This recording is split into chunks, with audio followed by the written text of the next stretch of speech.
Buenas noches, estamos muy emocionados aquí en Sombra del Aire, de Manteles Largos. Soy Nidiareli Díaz, directora y editora de este monstruo llamado Sombra del Aire.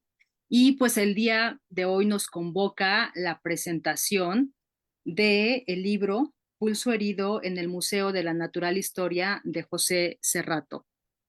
Aquí lo tienen ustedes. La verdad, no es porque lo hayamos hecho nosotros, pero está precioso el libro y bueno, el contenido no es menos, ¿no? Es impresionante, maravilloso. El día de hoy vamos a platicar sobre, pues obviamente sobre el libro, sobre el contenido del libro y pues sobre poesía, ¿por qué no?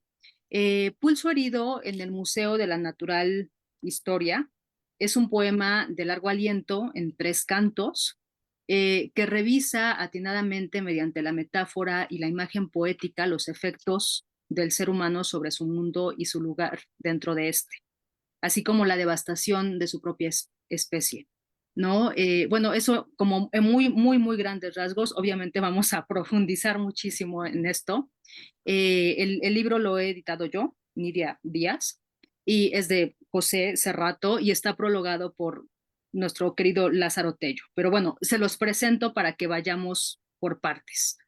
Eh, José Cerrato es originario de la Ciudad de México, estudió Derecho en la UNAM y Creación Literaria en la UACM, la maestría de Filología en la UAM y el doctorado en Literatura Hispánica en el Colegio de México.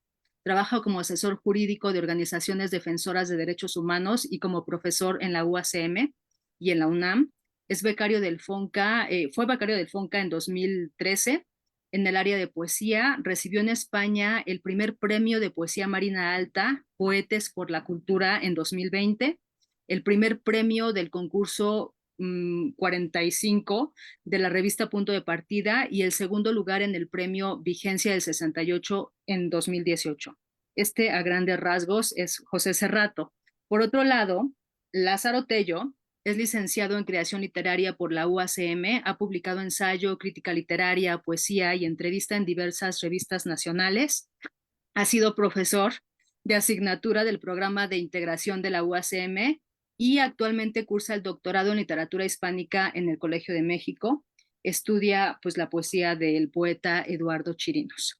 A grandes rasgos, él es Lázaro Tello y pues hoy vamos a estar practicando, nos convoca, nos reúne, pues este trabajo poético de largo aliento, súper interesante, súper relevante y bueno, vamos a ver por qué. Invitamos a las personas que nos están sintonizando amablemente, pues a que nos manden sus saludos, a que se valen hacer preguntas. Se vale hacer preguntas y se vale pues interactuar, ¿no? Para que nos sintamos acompañados. Y por qué no, o sea, que se sumen a la discusión, que se sumen pues a esta charla, ¿no? Para que pues tengamos como una dinámica más interactiva y más interesante. Entonces, pues invitados están todos y pues por aquí los saludamos muy gustosos y felices al respecto. Entonces, bueno, a ver, vamos a empezar, vamos a guiar, digamos, a tener esta conversación, pues con algunas preguntas bases, ¿no? Y con base en ellas, pues ahora sí que con base en ellas, eh, tanto Lázaro como José, pues van a ir respondiendo estas preguntas y vamos a ir como desilvanando eh, el libro, ¿no? El pulso herido en el Museo de la Natural Historia. José, buenas noches, bienvenido. Hola, José, buenas noches. ¿cuándo escribes este poema? ¿Cuánto tiempo te lleva? ¿Y cuáles son tus motivaciones, José? Bueno, en primer lugar me gustaría saludar a todos los que nos están escuchando, mirando, y pues agradecerles a ustedes que se dieron el tiempo de estar aquí presentes, dialogando con este libro. Me gustó mucho esto que dijiste de invitar a las personas a discutir, porque creo que si algo puede generar la poesía y la buena poesía sobre todo, es en la en el ámbito discursivo o comunitario, pues es una discusión también, ¿no? Es decir, que un poema no se quede nada más como algo que ya se produjo y se quede ahí fijado para siempre.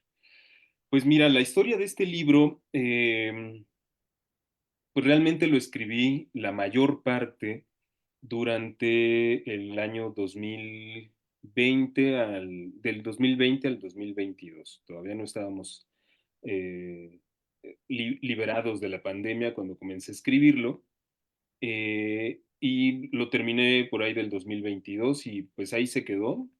Estuve incorporando algunas otras cosas, dándole algunas revisiones, pues gracias a las atentas lecturas tanto de Lázaro como de mi esposa, de Mara, y de algunos otros amigos. En algún momento estuvimos trabajando también uno de los poemas, el primero con el que se abre el libro. Lo trabajamos en el seno de las reuniones de Ipalaje, una colectiva con la que estuvimos trabajando durante algunos meses, años. em, y pues tuvo también comentarios de Samuel Rivero, de Pedro Martín Aguilar, de Joana Medellín, de Mariela Guerrero. eh, entonces sí me he nutrido y se ha nutrido la poesía de este pequeño libro gracias a distintas voces, a distintas personas que han tenido pues el acercamiento con estos versos. Sin embargo, bueno, el poema también se fue nutriendo de algunos otros. eh, por ejemplo, hay un poema que escribí hace muchísimos años, que es uno de los últimos, quizás tiene aquí, se llama Vitrina del Homo Sapiens, y que tuvo distintos momentos, ¿no? De escritura. Y finalmente encontró su lugar como pieza en este poemario, como lo has descrito, me parece muy bien, de largo aliento, ¿no? Ese poema lo escribí cuando aún estaba estudiando la licenciatura, la primera versión, entonces fue por ahí del 2015 más o menos, ¿no? Y está otro poema que se llama De insectos y mamíferos, que lo escribí en el 2018, poco antes de comenzar el libro, y que me hubiera gustado en ese momento en el que lo escribí desarrollar más la escritura de este libro. Y bueno, quizás podría ser el germen de este poema junto con el poema visual que se llama Galope, ¿no? Aquí. Y pues bueno, creo que todavía no está más allá de su publicación, todavía creo que le restan algunas discusiones que hacerse al libro, ¿no?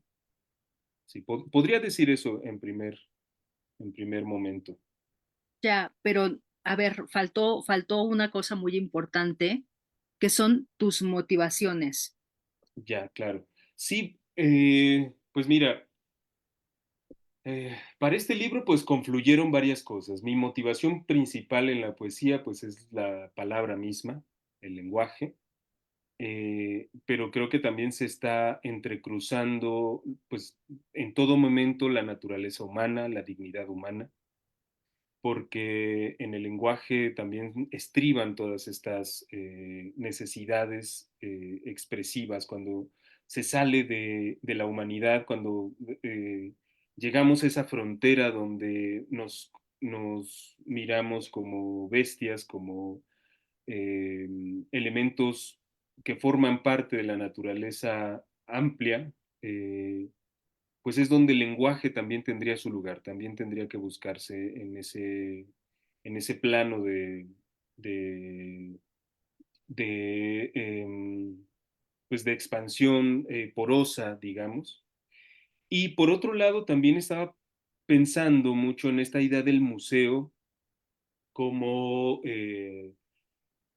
pues un aparato institucional que es ambiguo, que por un momento está protegiendo, cuidando de ciertas cosas, y por el otro lado, en ese mismo acto, paradójicamente, también puede matar también una expresión, ¿no?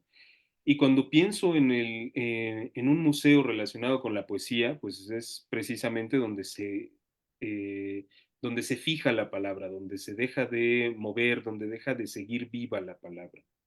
Entonces, un poco el título es algo irónico, porque la natural historia pues no puede estar en un museo, ¿no? Los museos de historia natural pues no están para museificar la naturaleza, eh, aunque en realidad lo hacen, ¿no? Y pensarlo a través de la poesía a mí me generaba pues esa sensación de compaginar los esfuerzos porque la poesía no se quedara en ese ámbito domesticado de un museo, sino que si siguiera pensando más allá de las fronteras de lo humano, ¿no? Entonces, una de las motivaciones fue esa, el encontrar los cruces entre la poesía y la palabra con este acto fundamental de la dignidad humana, que es hablar sobre una propia historia, ¿no? Entonces, quizás por ahí va. Y por otro lado, pues también no puedo negar que se conjunta mucha experiencia personal pues de mi labor como asesor jurídico, como defensor de derechos humanos, y que, bueno, alguna de la experiencia que he tenido ahí está en este libro, ¿no?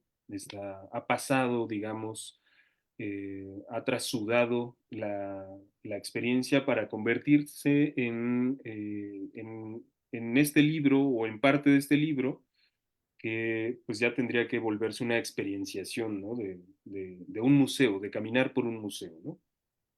Entonces, pues por ahí va. Son experiencias quizás muy concretas en algunos casos y en otros pues son experiencias que no precisamente yo compartí de manera tan inmediata, ¿no?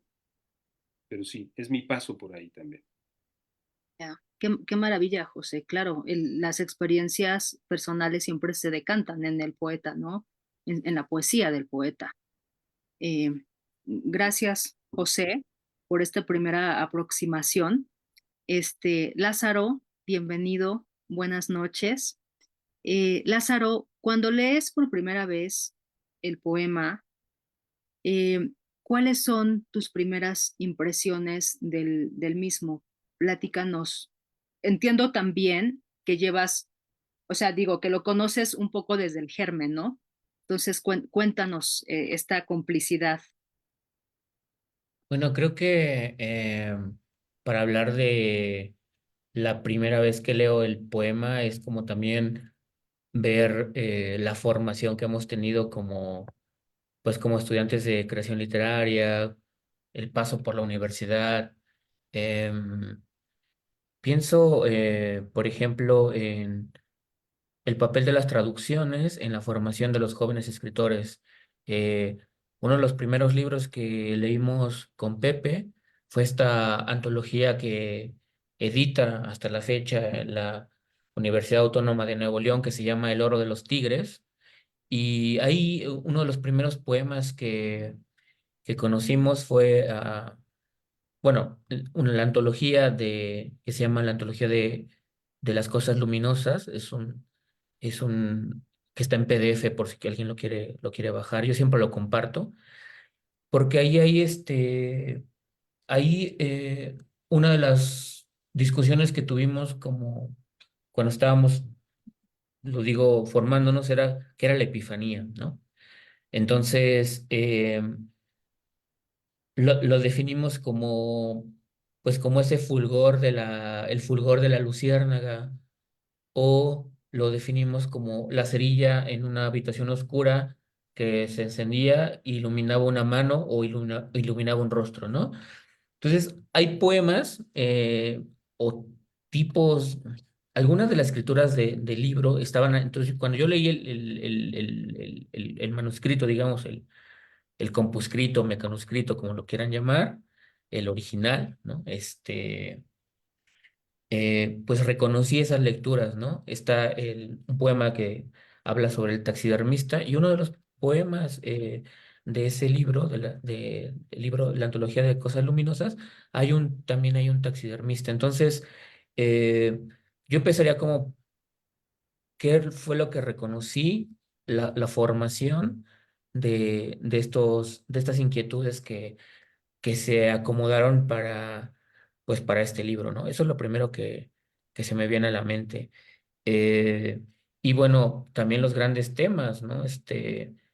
Pepe publicó en 2012 un poema que se llama Tren contra la niebla, eh, donde reflexiona sobre también pues, la formación, digamos que la parte familiar, como la parte familiar, en específico la madre, pues es medular, ¿no? En la educación sentimental, en la formación de un compromiso con el otro. Y entonces, esos fueron como mis primeras impresiones. Luego ya vinieron realmente los poemas nuevos. En efecto, el poema visual y cierta parte de lo que está dedicada a las moscas, lo trabajamos en el seminario, en el grupo, en la colectiva de poesía Ipálaje, con Pedro, Mariela, Joana, Augusto, Samuel, Alonso, y que también hay una publicación que se llama República de Abejas. ¿Cómo se llama, Pepe? Ya no recuerdo. Este, y era como ponernos retos de, a ver, ¿sobre qué escribimos? Pensemos en una antología sobre qué escribimos. No, pues vamos a escribir sobre las moscas. Y entonces cada uno de nosotros hizo un poema y Pepe nos llevó el poema visual, pero también nos llevó otros poemas. Entonces, esos son los primeros que reconocí. Y bueno, ya cuando hablo de los poemas nuevos, pues no sé, a mí el que más me gusta es el número 6 que se llama Polvo de Mariposa, y que justo cuando hace esta triangulación entre Pessoa y el guardador de rebaños y Homero González, y no se junta como pues esta conjunción, pues me pareció fenomenal. O sea, dije qué cabrón, ¿no? O sea, qué cabrón que ha logrado este poema. Y pues nada, eso es lo que ahorita podría como un poco para empezar la conversación. Muchas gracias, Lázaro. Pues qué interesante. A mí me llama la atención de lo que están comentando, este carácter am, colectivo de construir la poesía, ¿no? Es muy interesante porque, bueno, el acto de escribir siempre es un acto solitario y sin embargo, bueno, estamos en una época y en un momento en donde pues encontramos de todo y también nos empezamos a juntar, ¿no? O sea, los poetas, los escritores, los creadores, pues para, digo, no es nuevo tampoco, estoy pensando en la reunión de Mary Shelley y Lord Byron y el esposo y demás, ¿no? En esta reunión en donde surgieron esos monstruos fantásticos, maravillosos, pero bueno, la poesía que además es tan personal, bueno, es todo un tema. Qué interesante. Gracias, Lázaro. Nos encontramos ante la aventura de penetrar un museo cuyas salas y galerías nos van mostrando, a medida que nos adentramos en ellas, las íntimas reflexiones de un poeta que retrata su mundo natural y que mira con desesperación, que no desesperanza, lo nocivo que resulta el ser humano para el medio que lo rodea e incluso como parte de ese medio para sí mismo, ¿no? Según entiendo. Y sí, en efecto, o sea, nos metemos al libro y nos metemos al Museo de la Natural Historia, que es un conjunto de galerías y vamos viendo los horrores, pero también las maravillas, ¿no? Y eso lo decantas muy bonito en tu prólogo, Lázaro. Pero bueno, vamos a seguir, pues, tratando de desentrañar. Se valen preguntas, ¿eh? Se valen preguntas para las personas que nos están acompañando. Alejandra Díaz Márquez, saludos desde la bella Iztapalapa. Un beso, Alejandra. Manny Martínez, saludos desde León, Guanajuato. Marela AX, saludos. Saludos, Marela, Mani, Ale. Y pues bueno, José, vamos a regresar contigo. Em, ¿Cuáles son tus inspiraciones o motivaciones temáticas concretamente? A mí me impresiona mucho y creo que es algo que permea mucho todo el libro, ¿no? El tema de Homero Gómez. Permea mucho todo el libro porque empezamos dentro, o sea, hay una metáfora de la mariposa, del viaje de la mariposa, de las vicisitudes de la mariposa, el guardador al que ha aludido Lázaro Tello hace un momento, ¿no? Que es Fernando Pessoa, el guardador de la palabra de algún modo, y el guardador del bosque, que es Homero Gómez, ¿no? Digo, a mí esa parte me conmovió muchísimo. De ahí, esta pregunta de cuáles son tus inspiraciones o motivaciones temáticas, ¿no? Luego un poco regresar al museo.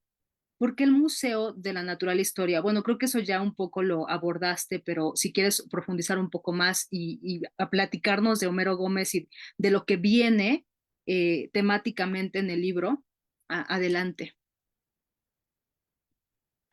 Ok, pues, sí, se me hace una pregunta muy, muy interesante y pues también respecto a lo que decía Lázaro y que salvabas tú con estas apreciaciones, sí, la poesía pues necesariamente congrega varias voces. Entonces, quizás no sé si llamarlo yo en mi caso inspiración. A lo mejor, pues sí, hay un poco de ese influjo embebido, ¿no? De otros autores, de otros poetas, desde luego. Para este libro dialogué muchísimo, sí, con Bernardo Suárez, uno de los heterónimos de Fernando Pessoa, en el libro del Desasosiego, donde, bueno, ahí está el epígrafe al inicio del poemario que dice, la civilización es una educación de naturaleza. Y pensaba también en esta idea de Lorca, que cuando escribe Poeta en Nueva York es quizá el libro que más me interesa en todos los sentidos estéticos, temáticos de Lorca, el Poeta en Nueva York. Y hay ciertas interpretaciones que lo observan como un poemario de ecopoesía, ¿no? Que pese a que es un trasladarse en el centro de una de las zonas urbanas más populosas, más infames también, por qué no decirlo, de el mundo, Lorca observa la crudeza natural también de la palabra y pues de la humanidad y de los animales que están presentes en la, en la ciudad, ¿no? Observa, por ejemplo, que en las iglesias son habitáculos de aves y que al mismo tiempo hay algo de aves en las estructuras de las iglesias, ¿no? Y yo creo que es con lo que establezco diálogo, sobre todo, con García Lorca y con Pessoa. Y en términos temáticos, pues sí, como tú bien dices, la idea de perseguir las huellas de el guardador de rebaños, pero como el guardador de rebaños de árboles, que es Homero Gómez, eh, pues también implica dos cosas, el cruce de pensar la idea de guardar como sí cuidar, como de mantener en el cuidado una cosa, pero por otro lado es también el observador, quien guarda es el que observa, ¿no? En italiano es así, guardar, ¿no? Portugués también se guarda para decir se observa, se mira. Y creo que Homero Gómez también fue un guardador en ese otro sentido, alguien que observaba la mariposa. Por eso precisamente el poema Polvo de Mariposas comienza así, ¿no? Has visto, está presente la mirada siempre ahí, ¿no? Porque el guardar también implica ese acto de traer otra vez a la mirada, ¿no? Y sí, temáticamente también se entrecruza porque pues mi madre es de Michoacán, yo tengo una relación muy cercana con ese estado. Eh, las historias que yo escuché de niño siempre se referían a Michoacán, ¿no? Las veces que he estado allá, también ha estado presente esa idea de la mariposa, ¿no? Yo como niño citadino, yo veía las mariposas y las quería tener para mí, ¿no? Las quería atrapar. Y algo que constantemente mi madre me decía, bueno, es que lo bonito es verlas libres, ¿no? Lo bonito es verlas volando, no tenerlas en un museo, no tenerlas muertas ahí en el aparador, ¿no? Como sí es impresionante ver, por ejemplo, a todos los insectos, la biodiversidad, que también es un trabajo insoslayable, la biodiversidad muerta en el pabellón de la biodiversidad en la UNAM, por ejemplo, ¿no? Que recién lo visité con mi hija y que, por cierto, también en la escalera central están todas estas mariposas monarcas, ¿no? Pero es más impresionante todavía verlas vivas, verlas reproduciéndose, saber que en su viaje se mantiene la memoria, ¿no? Que sí, son un símbolo también de la migración. Mi madre fue durante mucho tiempo signada por esa migración, ¿no? De haber nacido en Michoacán, pero también haber nacido de padres migrantes, de abuelos que ni siquiera tenían un enraizamiento con este país, ¿no? Eh, hasta el punto en el que se entrecruzaba todo eso, ¿no? El guardar, como el cuidado, como la mirada, como la observación detenida, como la búsqueda de políticas públicas incluso, ¿no? Eh, la atenta conmiseración con uno mismo y con la dignidad de los otros, incluyendo también a los insectos.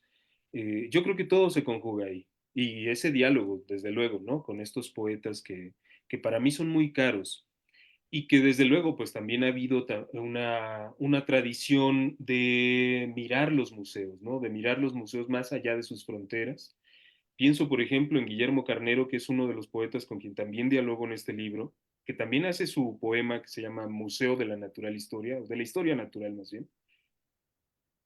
Y bueno, en el título trato de conjugar eh, pues todas estos diálogos posibles, ¿no? Tanto con la mirada, con el pulso herido que es de Lorca, con el Museo de la Natural Historia, que pues es toda esta tradición de los museos y que pues en particular no está de la historia natural, sino de la natural historia, también haciendo referencia a esta búsqueda también hacia el pasado, ¿no? De los escondrijos de la tradición, porque hace referencia al Alfonso X con la natural historia, ¿no? Y pues yo creo que esos son al menos algunos de los diálogos que trato de establecer en la cartografía de este libro, en el plano de este libro.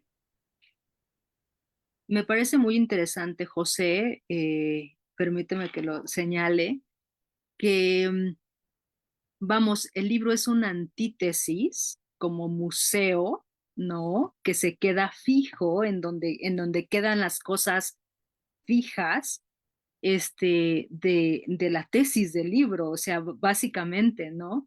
Me parece interesante cómo a través de este oxímoron, ¿no? Comunicas tantísimo en este poema de largo aliento. Y muy interesante y pues muchas felicidades. Sí, Eh, muchas gracias. Lázaro, ¿qué es lo que más te llama la atención del poema cuando escribes el prólogo? Bueno, antes de contestar la pregunta, que me gustó mucho lo que hablábamos sobre colectivizar la poesía, porque en efecto los grandes círculos de, es- de estudio, de gozo, de, sí, de estudio y de gozo, pues están siempre alrededor de un texto, ¿no? Eh, Margit Frank ha escrito este libro sobre la importancia del Quijote como lectura, ¿no? Que todos estaban frente a la lumbre mientras alguien leía en voz alta los capítulos de Cervantes. y no sé, pensaba también pues en aquellas monjas que estaban esperando que Sor Juana escribiera sus enigmas para pasar el rato y estar descubriendo que cuál era aquella suerte homicida que al mediodía hace tal o cual cosa y que, bueno, puedes pensar que puede ser la aguja de coser o una manecilla de un reloj o lo que se te ocurra, ¿no? O la misma vida, ¿no? Entonces, bueno, quería recordar justo cómo colectivizamos la literatura, no solo en lecturas de poesía oficiales o con toda esta, digamos, el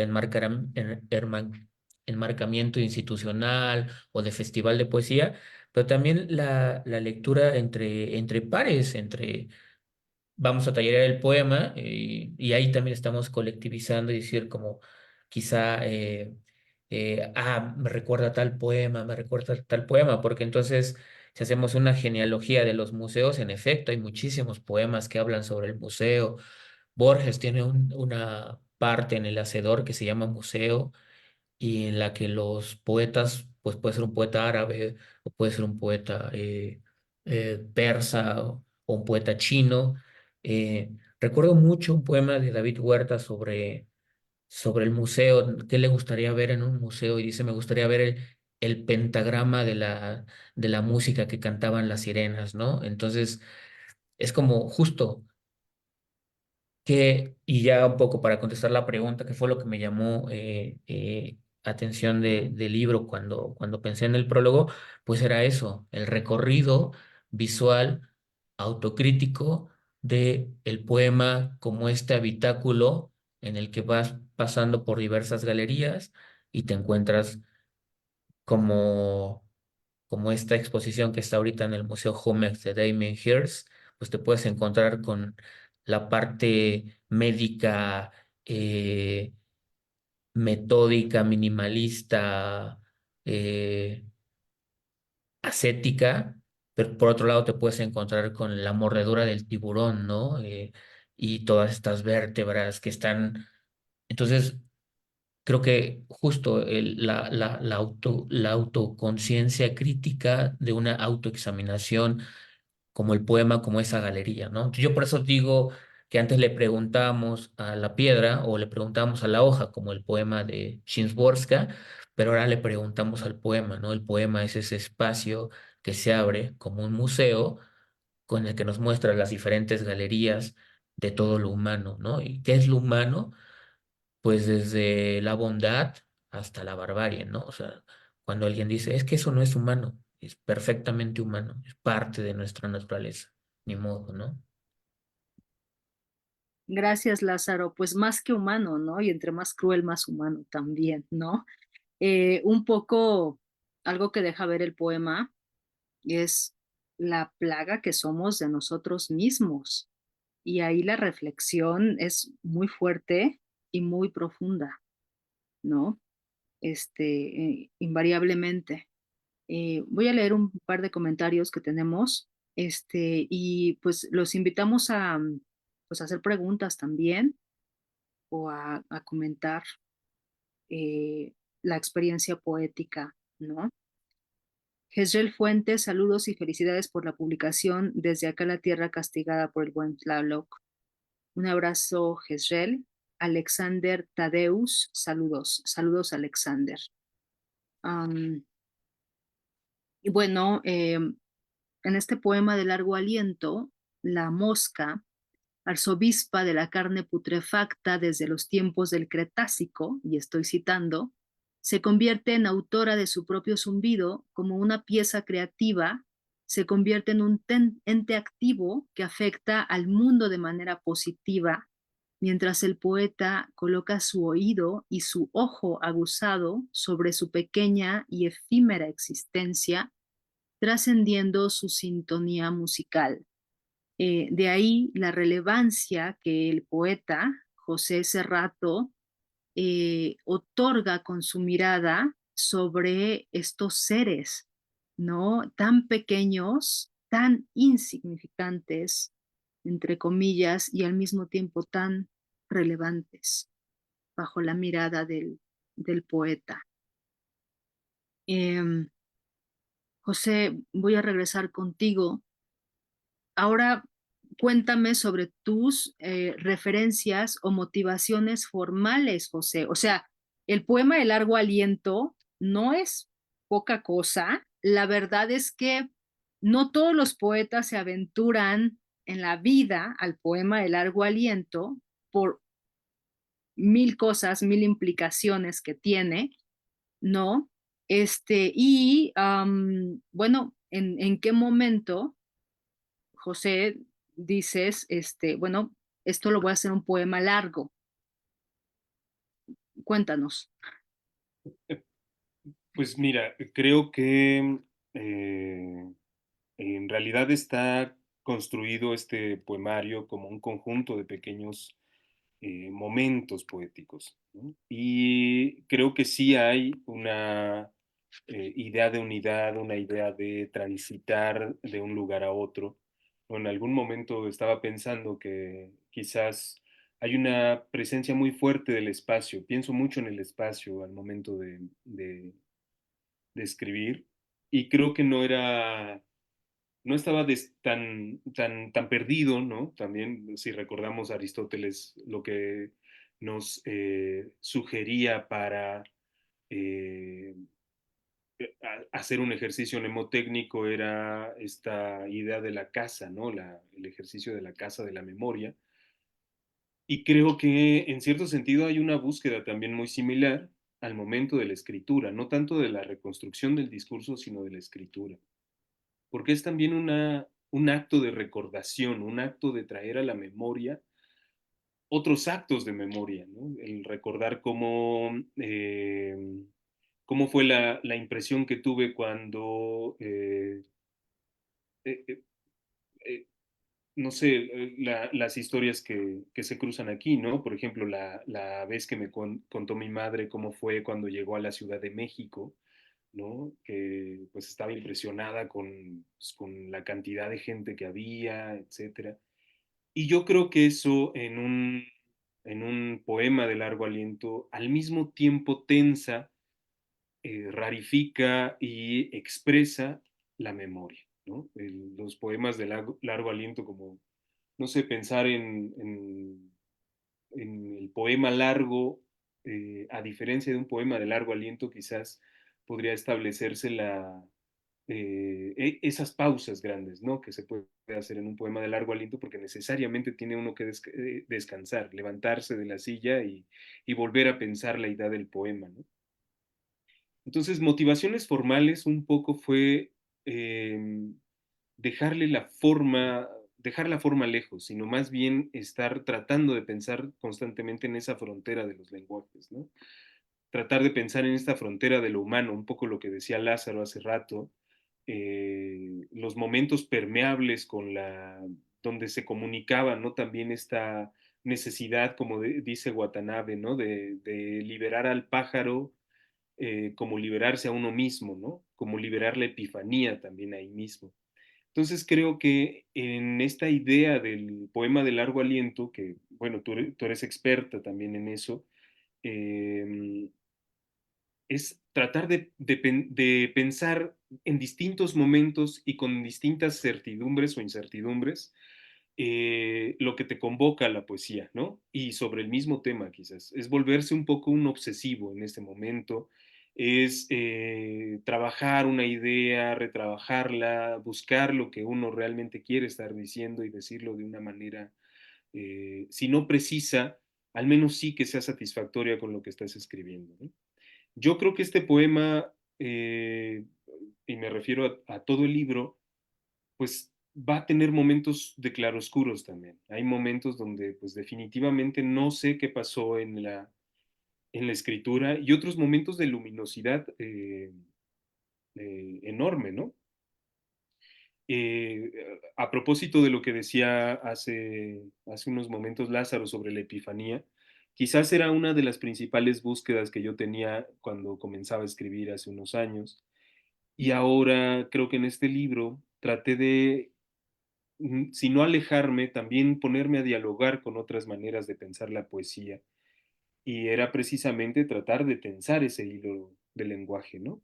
De pensar que pues la poesía no está atada a las formas precisamente, aunque sí a musicalidades, sí a reverberaciones de la palabra, sí a momentos en donde pues el decir no está plenamente claro y donde pues las expresiones tratan de salirse de lo doméstico, de salirse de lo domesticado más bien también, ¿no? Entonces creo que más bien esas motivaciones formales eran más teóricas que decir en este poema me estoy basando, en este poeta me estoy basando, sino más bien un eco de la formación, ¿no? De pensar en el poema como algo que pues no está completo en su decir, no está plenamente domesticado, no está museificado, ¿no? Como diría Mario Montalbetti, ¿no? Sino que está en esa tensión constante, ¿no? Yo creo que por ahí podría pensarlo por ahora, ¿no? Quizás en la siguiente ocasión en la que hable de este libro piense otra cosa, ¿no? Respecto a eso. Y a eso se refiere un poco la indomesticación del lenguaje poético. Muchas gracias, José. Pues fíjate qué interesante. Este, bueno, habría que ver si nació como un poema de largo aliento, que por lo que dices parece ser que no, ¿verdad? Hay un momento en el que de pronto crece y dice, y el mismo poema dice, soy un poema de largo aliento, ¿no? Y aquí te voy a tener un rato, ¿no? Qué interesante. Y bueno, también el tema, los múltiples factores del tema, los múltiples componentes del tema, pues dan para mucho. Digo, no es poca cosa. Me quedo reflexionando en lo que nos compartes. Lázaro, consideras, es que estoy pensando, por ejemplo, en la labor social de José, ¿no? Como ser humano, como ser formado en leyes, como ser sensible, ¿no? Poeta, ser sensible, activista de los derechos humanos, ¿no? Y pues en la eterna discusión del huevo o la gallina, de que si el arte es o no es social, o qué tan social, ¿no? O sea, no es poca cosa, lo sé.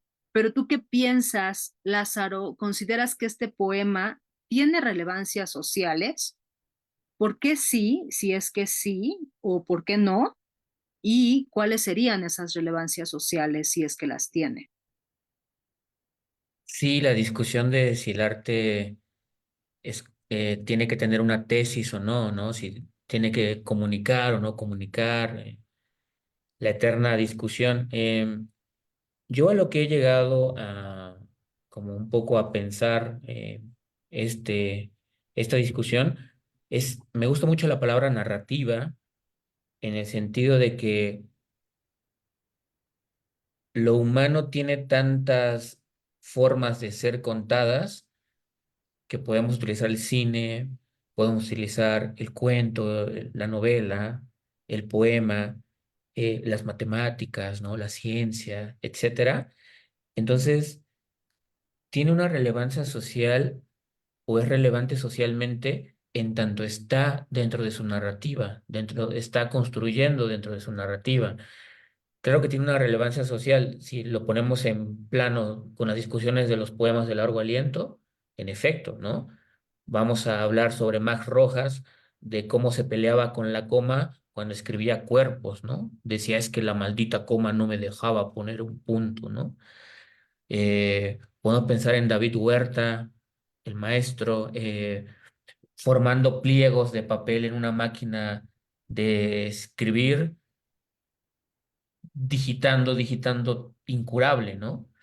En ese sentido, sí, tiene una relevancia no solo social, sino de la historia de la literatura, ¿no? Ponerlo en diálogo con sus coetáneos, con sus maestros, con su tradición. También tiene una relevancia social, como lo comento, en tanto es, pues eso, una forma también de hablarle a la vida, como si Pepe fuera un cineasta, pues seguramente nos daría una magnífica película, un magnífico documental o un buen solo si fuera músico, ¿no?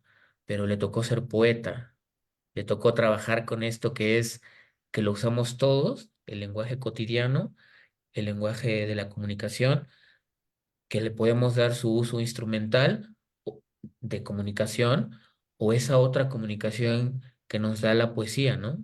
Y bueno, en ese sentido, pues también es social porque se nutre de algo tan social que es el lenguaje, ¿no? Qué interesante, Lázaro. Pues sí, digo, no es poca cosa y pues podríamos, no sé, estar 2 horas dándole vueltas, ¿no? Con Es, gusto, con gusto. bueno, lo interesante es dejar que pensar, ¿no? O sea, darle vueltas y dejar algo para estarle dando vueltas. Casriel Fuentes nos dice, la poesía es totalmente un arte social, conecta con los sentimientos y a través del tiempo, aunque estos maduren, no surgen cambios. Por ello es que los poetas siguen conectando con sus temáticas a través de las letras. Muy interesante también, Casriel.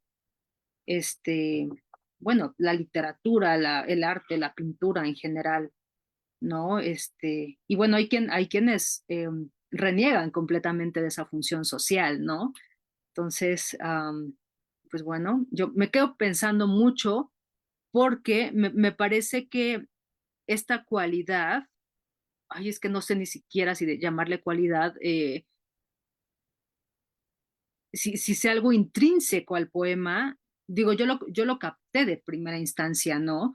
Y es algo que me conmovió profundísimamente, pero hablo de mi experiencia estética, ¿no? De esa primera lectura y de que sí, claro que sí, me conmueve muy profundamente, pues es esta parte totalmente sentida, totalmente de una sensibilidad social que transmite el poeta a través de la palabra, ¿no? Entonces, no lo sé, no lo sé, pero pues ahí queda en el aire, ¿no? Este, la reflexión. Pues ya vamos a empezar a terminar, ¿verdad? Se nos ha ido rapidísimo la hora. Em, si tienen alguna reflexión, las personas que nos están sintonizando, que nos están acompañando, adelante, bienvenida sea. Y pues me gustaría cerrar, ¿no? Antes de una reflexión final, pues con una pequeña lectura, ¿no? Tanto por parte de José como por parte de Lázaro, de alguna de sus partes favoritas del poema El largo aliento para dar una probadita.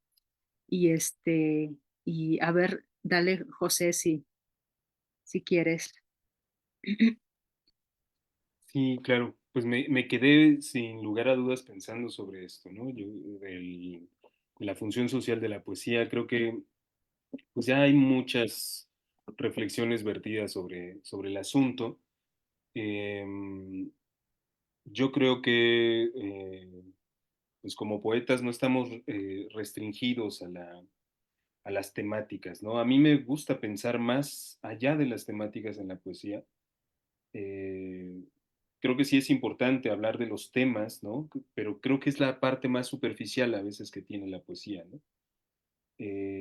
Hay otros discursos, otras maneras de entrar al mundo por parte del verso. Lo siento como, a veces como agujas que se extraen del lenguaje, ¿no? Eh, y bueno, o sea, yo pues me ha tocado tener esa experiencia pues en el trabajo de activismo y pues de la defensa de derechos humanos y pues de alguna manera me ha tocado y he tenido que hablar sobre eso, ¿no? Eh, pero también pues me interesan otras cosas, otros momentos y creo que coincido mucho con lo que ustedes decían hace rato sobre pues esta función de la poesía en tanto se inserta en los discursos, ¿no? Pero bueno, voy a leer este pequeño poema que se llama Generosidad del taxidermista. Si me dan chance de leer dos, que son en realidad pues momentos de observación.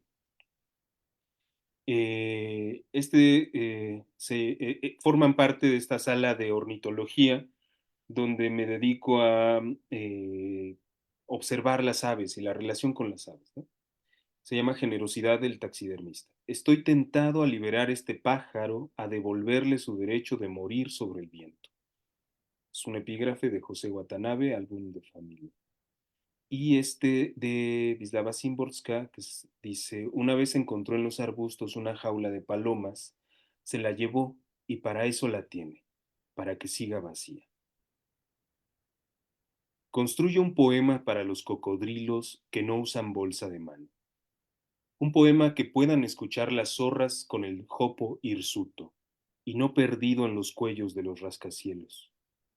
Para los mandriles que preguntan en las ferreterías por un taladro de buena calidad y no por el tren negro hacia el mercado, para los gatos enfermos de estegonomía, pero liberados de las cajas de cartón donde se irresempacan responsabilidades. Para todos aquellos perros mostrencos que se acasullan con el diario en una mesa, la más tímida de una cafetería o en la sombra menos costosa de las tiendas. Para las tortugas que se ataludan en los senderos solicitando tenis de atletismo. Para los pingüinos crestados que consultan los corazones. De las musarañas con el fin de presagiar el frío de los zoológicos. Tengo un poema breve para ellos, un discurso pronunciado por las hojas múltiples de un abeto, con musgo, con frío y con ardillas, y por vientos que bajan a conjuntar a las serpientes con las piedras. ¿Y acaso construyo algo más que un poema? Quizá no una jaula, ni una vitrina, un poema. Y este que se llama Una madre. Esa tarde, la paloma levantó las alas. Con el delgado pico, la paloma levantó del suelo las alas de un cadáver. Y bueno, pues eh, podría leer más, pero pues me parece que en este momento, con todo lo que hemos charlado un poco, pues esa función de la poesía es pues, precisamente escribir poemas. La función social de la poesía es eso, ¿no? Desviarse un poco del discurso cotidiano, del discurso inteligible con el que vamos a comprar tortillas, con el que hacemos transacciones verbales en el tráfico, ¿no? Y pensar que esa función es, pues también es tematizar lo que no nos es ajeno, ¿no? Y que algo que no nos es ajeno, pues es también esta violencia que ejercemos en contra de nosotros, la violencia que ejercemos en contra de múltiples animales, ¿no? Por razones cada vez más superficiales. Y esta mirada de detenerse en la poesía, para detenerse a través de la poesía en eso que nunca ha tenido la revelación de la mirada, ¿no? La paloma que está levantando también el cadáver de un congénere, ¿no? En medio de una plaza donde todos están intercambiando vendimias, no sé. Pues es esto. Muchas gracias. Muchas gracias, José. Es maravilloso escuchar tu poesía de tu propia voz. Lázaro, querido, a ver, léenos algo que te haya gustado mucho del Pues poema. voy a leer el que es como el hit de este álbum, que es el Polvo de Mariposa, el track número 6, Polvo de Mariposa. Este, reportan como defensor a desaparecido de la mariposa monarca. ¿Has visto volar a las mariposas agónicas? Se escapan más allá del rastro de un papalote, erráticas y olvidadizas, arbando el vuelo a la desintegración. Reportan como monarca a defensor de la mariposa desaparecida. ¿Has visto caminar a las mariposas moribundas? Extienden las alas para alcanzar el último miligramo de viento. Si alguien las sostiene en sus dedos, las mariposas se retuercen envolviendo la mano de cenizas. Tras 16 días hallan sin vida a Homero Gómez González. En 16 días un huevo puede convertirse en una larva. En 16 días una larva puede convertirse en un motivo. Quizás has escuchado la muerte de las mariposas como un muro desladrillándose sobre esqueletos de hojarasca. Se quebrantan con un sonido de otoño, se escucha el corazón débil, luego un silencio que nace del silencio. Si has logrado percibirlo, aguza más tu oído. Escucharás también, cuando les viene la muerte, que se derrumban con ellas todos los árboles que sostuvieron sus cuerpos, todos los cuerpos que sostuvieron sus árboles. Gracias, Lázaro. Pues esa parte, la verdad es que a mí me provoca, me enchina la piel, y pues me provoca mucho sentimiento. Em, en fin, también yo quiero compartirles uno de los, digo, es que todo el poema es maravilloso, es precioso, es gigantesco, pero bueno, una probadita, ¿no? Abdomen. 100 millones de años sobre la tierra que solo hemos pisado los Homo sapiens, sapiens por 3 millones de años. Y la mosca doméstica no era doméstica antes de esos 3 millones.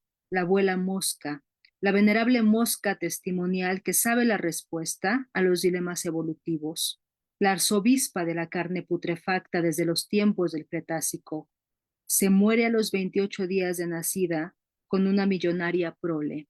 Por eso resulta deshumanizador el mensaje de esa mujer que daba en adopción a su mosca. ¿Cuánta fe se desvanece con tal soberbia e ingratitud? Nicanor Parra sugería que no nos pertenece la tierra, sino que nosotros le pertenecemos a la tierra, y estuvo dulcemente equivocado. Él, como todos nosotros, pertenecemos a las moscas. Y bueno, qué maravilla, qué exquisito. Pues aquí está el librito. Eh, es un libro que tiene 107 páginas. Es un poema de largo aliento. José ha tenido a bien incluir pues algunas imágenes como parte de la construcción del poema, y ha ido jugando, ha ido reflexionando pues con una serie de elementos, ¿no? Que nos llevan a través de ese museo, ¿no? De ese museo de la natural historia, en donde pues nos quedamos de pronto sin aliento, sin palabras, pues porque, vamos, tenemos mucho que reflexionar como humanidad. Entonces, pues es maravilloso. Es maravilloso.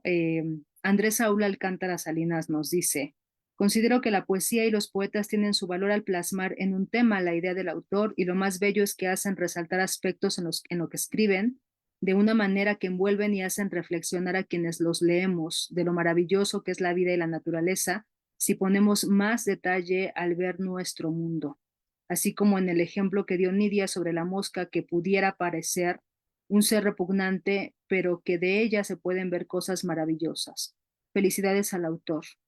Qué bonita reflexión. Muchas gracias, Andrés. Es maravillosa esta reflexión así final. El libro está a la venta con el autor, está a la venta también en la página de Sombra del Aire.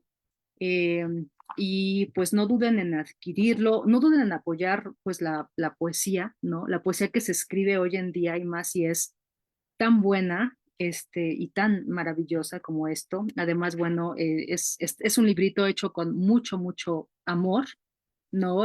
Por todos sus ángulos, en todos los sentidos, en todos sus latidos. Y y pues nada, Los invitamos a seguir las redes sociales de Sombra del Aire, a seguir los contenidos de la revista, todo nuestro repertorio literario. Viene el taller de calaveritas. Los invitamos también a conocer nuestro catálogo de libros y pues nada, a promover también este libro, este video, ¿no? Y pues próximamente también tendremos más presentaciones presenciales, aunque pueden pedir su libro también en línea y que les llegue a la comunidad de su hogar.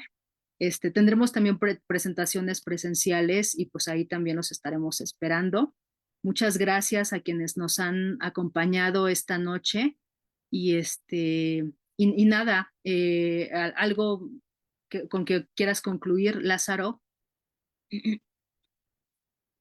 Eh, Cam- Camila Enríquez Ureña tiene una reflexión que me gusta muchísimo sobre la poesía. Ella dice que si se le ha calumniado, si se le ha puesto en este último lugar, eh, se le ha dejado al margen, dice, es porque también a la vida se le ha puesto en ese lugar, ¿no? Entonces, pues nada, yo creo que cada vez que eh, hay este intento de esta insistencia, de seguir publicando, de seguir escribiendo, es para regresarle su lugar a la vida, ¿no? Entonces, esa me gustaría que fuera la reflexión mía. Muchas gracias, Lázaro. Gracias también por acompañarnos y por todas estas reflexiones poéticas, Lázaro. Qué maravilla. José, adelante. Sí, pues agradecerles tanto a ti, Nidia, a Lázaro, como a César, que está tras bambalinas, y a todo tu equipo, y también a todos los amigos con los que me he cruzado y con quienes nos hemos acompañado en la poesía, porque también creo que es acompañarse, no sé, me siento muy afín a ciertos poetas que pues nunca he conocido en la vida o los he conocido un par de veces nada más, ¿no? Pero bueno, a mí me alegra muchísimo tener pues aquí como comentador estrella de este libro pues a Lázaro, ¿no? Que ha sido un compañero durante muchísimos años en el ámbito de las reflexiones y de la creación también, ¿no? Y bueno, pues también a ti, que como editor ahora y que en otros momentos nos hemos enfrentado con otras labores, ¿no? Que también tienen su impacto también en la sociedad a través de la lectura, ¿no? A través de promover la lectura y la lectura de poesía en particular. Pues no sé, yo invitaría también a que apoyaran esfuerzos como este de Sombra del Aire, que son editoriales muy cuidadosas con los autores a los que acogen, que acompañan de manera tan responsable, cosa que ya está cada vez más difícil de encontrar, ¿no? O sea, yo les aseguro que Sombra del Aire no va a aparecer en Terror Editorial jamás, ¿no? Y pues también hacer este esfuerzo por apoyar editoriales independientes que aparte tienen esta función de trabajar en el seno cultural, ¿no?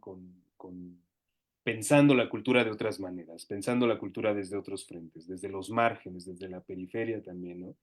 Eh, y bueno, sí, el papel de acompañarse en la poesía, pues de eso se trata también y ofrezco este libro como compañía también para sus lectores. Que no se me olvide también mencionar que vamos a tener una presentación, quizás la última del año, donde va a estar Nidia al lado de Diana del Ángel, una gran escritora que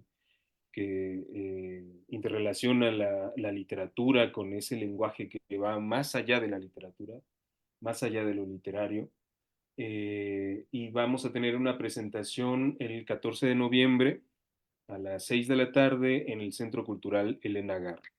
Y pues ahí va a ser, digamos, la presentación con la que cerraríamos el año. Y pues agradezco muchísimo a quienes estuvieron conectados, conectadas en esta transmisión y pues a ustedes. Muchas gracias, José. Pues ahí queda la invitación. Pues estamos en contacto y pues hasta la vista. Muchas gracias a quienes nos acompañan. Gracias a César, gracias Lázaro, José. Y pues nos estamos viendo. Hasta pronto. Hasta luego, hasta luego.